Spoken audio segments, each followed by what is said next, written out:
What's going on, guys? The Comics Kid 2099 here to examine Super Spider-Man and Captain Britain, issue 236, 237, and 238.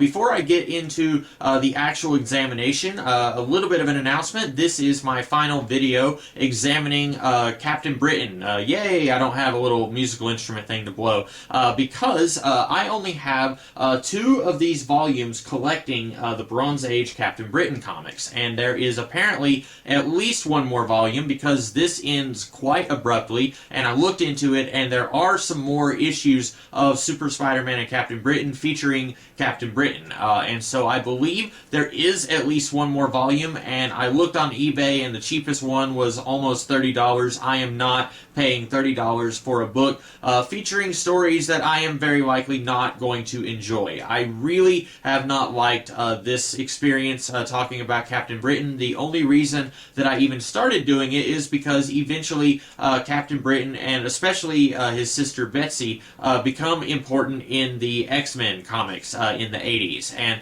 I thought, well, I might as well go ahead and include these in my examining the X-Men timeline, because if somebody is only reading the X-Men, maybe they're going to be a little confused. Who's this Betsy Broad? Where did she come from? But Betsy has barely featured in this series. I honestly think I could have skipped this entire series and been a better man for it. But this group of 3 issues is the last that is collected in Volume 2, A Hero Reborn.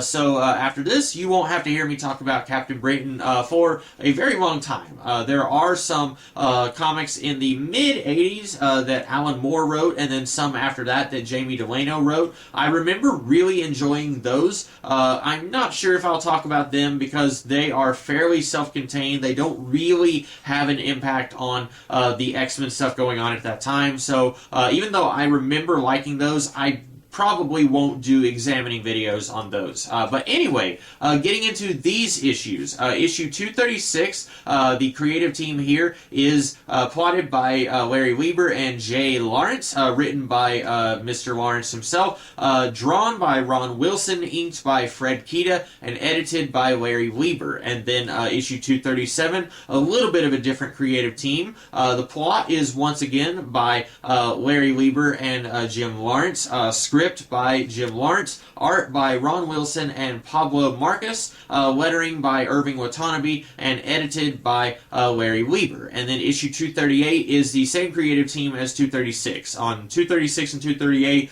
we do not have a letterer accredited. I don't think we did on 238. I know we didn't on 236. But this group of 3 issues concludes this little horror story that we've got going on here.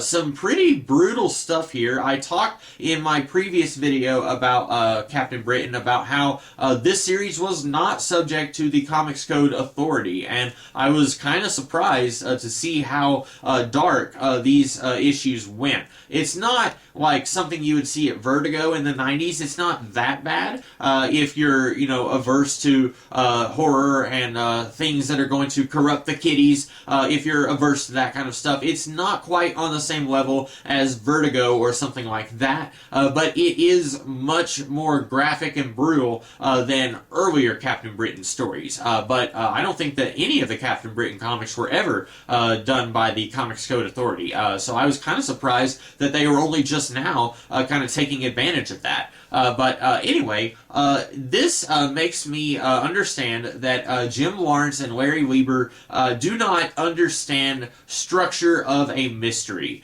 In a good mystery story, you have some kind of threat. Or something that happens, and then you have a misdirect or a red herring where the audience and probably the detective investigating believes that someone or something is responsible for whatever thing is being investigated. If it's a murder mystery, then your detective is going to say, okay, it was probably Old Man Jenkins who lives across the street, and Old Man Jenkins is kind of rude, and then the detective realizes, oh wait, Old Man Jenkins has an alibi. And then you find out who really did it. So looking at the first part of this four-part story, you had this guy who's putting the moves on Courtney Ross, and Brian notices that he has a weird-looking skull ring that matches the ring that was worn by a werewolf that he fought on the first page of this story. And then this guy, he invites Courtney to his castle, and then he goes there and he says, "Don't go behind that door." And then we find out there is a vampire living there. And then in the next group of issues, or I think that was in the first issue there, Captain Britain was looking at the library, looking up this family, and he finds out that a long time ago this family dealt in the dark arts and did all sorts of nasty stuff. So Brian is going to go there to try to rescue Courtney. And then these gargoyles see him and they attack him. And then we get into these three issues. And we find out in the first issue, 236, I believe, that see, here's where I was talking about, I'm sorry, my mind is scattered because these comics are just so bad that I'm trying to wrap my mind around how to present them to you if you've never read them. In a normal mystery, like I said, you would have a red herring to misdirect your audience and misdirect your character. But here, Brian thinks that this guy, Lord Kemp, who invites Courtney to his castle, he thinks instantly, oh, that guy is the werewolf. And I was thinking, surely it's not that easy. Surely this guy is wearing the family ring, and then there's another member of his family who is also wearing a ring like that, and then he's the werewolf. Something like that, where it's not exactly who Brian thought it was and who the audience thought it was at the very beginning. No, it is that easy, and also it then takes a turn for the really stupid. So we find out in issue 236 that Lord Kemp is indeed the werewolf, and then he goes into town. There's a rock and roll concert. He disrupts that, and then he sets some wolves free. Captain Britain fights him for a little bit, and then he takes him underwater, and then Brian comes up and says, well, I did my job. The werewolf's dead. He's definitely not coming back, even though this story has already established that silver is the only thing that can kill a werewolf. So a regular mundane drowning probably isn't going to do the trick. And then we find out in the final issue of this storyline that Lord Kemp, the guy who invited Courtney to the castle, is one and the same with this vampire who we were told was his ancestor. And it doesn't make any sense at all. Technically, there hasn't been a moment where both of them were on screen with each other, but I don't understand why this vampire would be transforming into Lord Kemp. Why does he have his evil vampire form,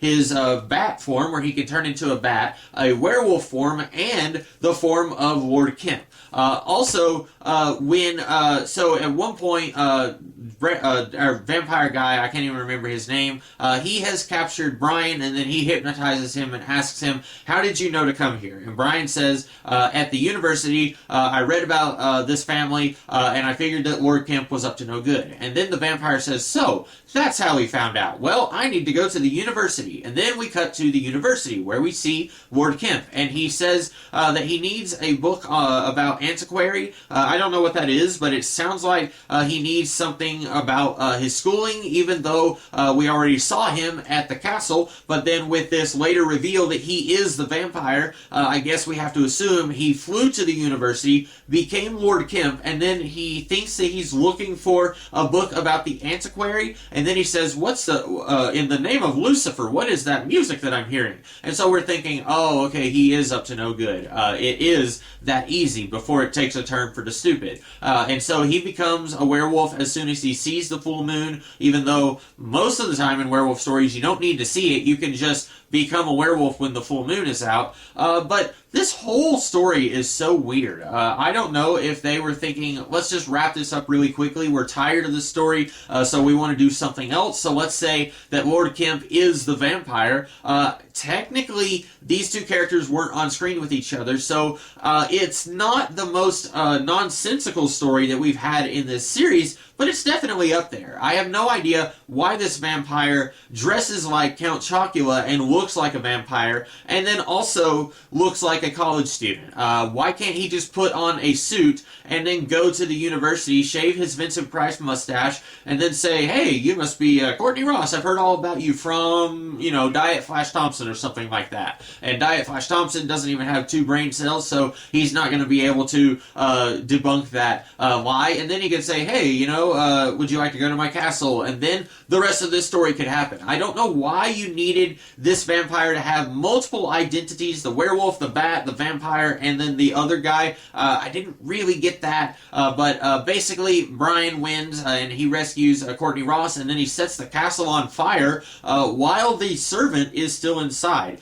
We never saw the servant leave, and he was at one point described as being like a zombie. So was he in control of his actions? Was he ready to leave whenever his master was killed? Was he able to leave? We don't know, because Brian just sets the place on fire, and who cares if any innocents may have died. This was just a fantastic ending to this awesome, awesome series. I am really glad that I do not have Volume 3. So that's it. I'm not talking about Captain Britain anymore.